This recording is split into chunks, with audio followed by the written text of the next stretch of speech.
BJP কর্মীর রক্তাক্ত নিহত দেহ উদ্ধার। ঘটনাটি ঘটেছে সাগরদিঘি থানার মণিগ্রাম বটতলা এলাকায়। একটি ঝোপের মধ্যে তার নিহত দেহ দেখতে পান স্থানীয় মানুষেরা। এরপর তারা পুলিশকে খবর দেন। খবর পেয়ে ঘটনাস্থলে পুলিশ পৌঁছে দেহ উদ্ধার করে ময়না তদন্তের জন্য পাঠায়। এই ঘটনায় ব্যাপক চাঞ্চল্য ছড়িয়েছে এলাকায়। মানসিক স্বাস্থ্যের জন্য সবার আগে যে নামটি মনে ভেসে ওঠে, সুস্থ মনের ঠিকানা মনোবীক্ষণ। যোগাযোগ নাম্বার 7477799513। গলায় গাছের লতা জড়ানো অবস্থায় ঝোপের মধ্যে থেকে এক বিজেপি কর্মীর রক্তাক্ত নিহত দেহ উদ্ধার ঘিরে ব্যাপক চাঞ্চল্য ছড়িয়েছে। মঙ্গলবার ঘটনাটি ঘটেছে সাগরদিঘি থানার মণিগ্রাম বটতলা এলাকায়। নিহতের নাম লোকেশ রাজমল্ল। ওই ব্যক্তি এলাকায় বিজেপি কর্মী হিসেবে পরিচিত ছিল।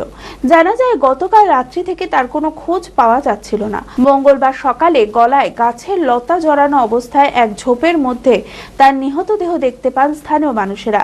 তারপর তারা পুলিশকে খবর দেয়। খবর পেয়ে ঘটনাস্থলে পুলিশ পৌঁছে দেহ উদ্ধার করে ময়নাতদন্তের জন্য পাঠায়। স্থানীয় বিজেপি নেতৃত্বের অনুমান লোকেশকে হত্যা করা হয়েছে। এই ঘটনার সম্পূর্ণ তদন্তের দাবি জানিয়েছেন বিজেপি জেলা নেতৃত্ব।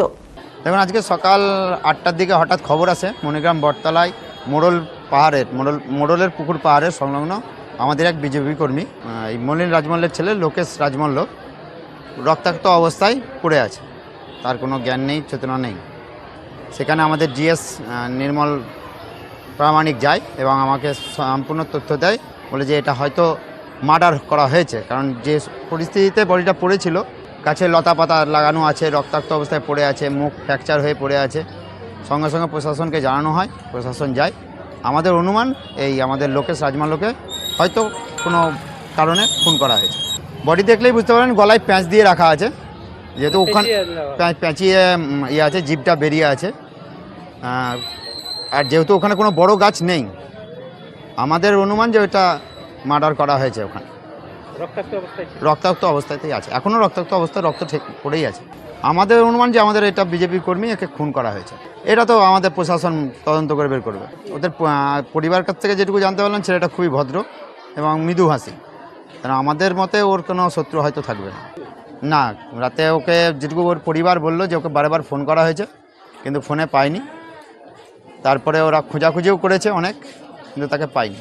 আজকে সকালে হঠাৎ জানতে পারে যে ওখানে পড়ে আছে। ধারাবাহিক সাফল্যের পর এই বছর নিট পরীক্ষায় অভাবনীয় সাফল্য জেড একাডেমি। 2026-এর নিট পরীক্ষায় সফল হয়েছে 16 জন ছাত্রছাত্রী। আমাদের সুবিধা ডিজিটাল ক্লাসরুম, 24 আওয়ার্স সিসিটিভি, ছেলে ও মেয়েদের পৃথক ক্লাসরুম ও হোস্টেল, নিয়মিত DDP, problem solving and doubt clearing class, কলকাতার অভিজ্ঞ শিক্ষক মন্ডলী, স্বাস্থ্যসম্মত রুচিশীল খাবার, নিট বেসিস পড়াশোনা, কালচারাল অ্যাক্টিভিটি, গেস্ট টিচার দ্বারা মোটিভেশন ক্লাস, সবুজে ঘেরা পরিবেশে 24 ঘন্টা বিশুদ্ধ জল ও বিদ্যুৎ পরিষেবা। 2027-এর নিট ও জেইই পরীক্ষায় সফল হতে আজই আসুন জেড একাডেমিতে। বিশদে জানতে যোগাযোগ করুন। ঠিকানা জেড একাডেমি, সারগাছি রামকৃষ্ণ মিশনের সন্নিকটে, বহরমপুর, মুর্শিদাবাদ। Mobile number 9836187795।